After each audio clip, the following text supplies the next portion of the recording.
You're a wholesaler or new investor, and you keep hearing about the double close. But how does it actually work from start to finish? In the next couple of minutes, I will walk you through the process so you can avoid common mistakes and move with confidence. Before we dive in, make sure to give this video a thumbs up and hit subscribe so you do not miss future tips on real estate investing and funding strategies.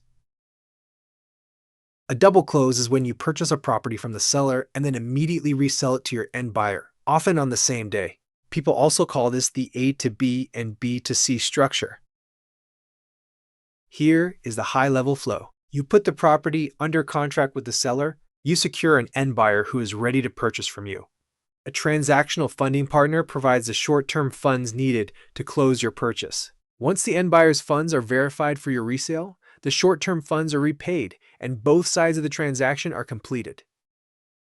Now let's talk about the practical behind-the-scenes steps with the title company or escrow attorney. As soon as both contracts are fully signed, you introduce your transactional funding partner to your title company or escrow attorney. The funding partner coordinates directly with them on how the closing will run, confirms what should appear on each closing statement for the A to B and B to C sides, makes sure the lender fee is disclosed correctly, and verifies wiring instructions. The title company first confirms that the end buyer's funds have arrived and are ready to use. After that confirmation, the transactional funds are sent to escrow for your purchase.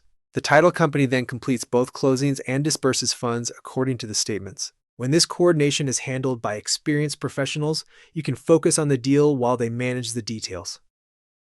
Here is a simple example.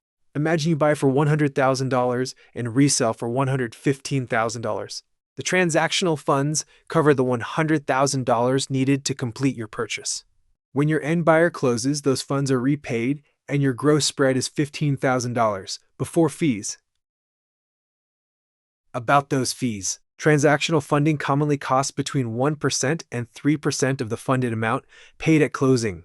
Using the example above, a fee around 2% on $100,000 would be about $2,000, which reduces your $15,000 gross spread to roughly $13,000 before any other costs. Always check that your margin comfortably covers fees and timelines. A few best practices. Work with a title company or escrow attorney that is familiar with double closes. Build in time cushions for document collection and wire cutoffs. Vet your end buyer thoroughly so funds arrive on time, because your purchase side depends on it.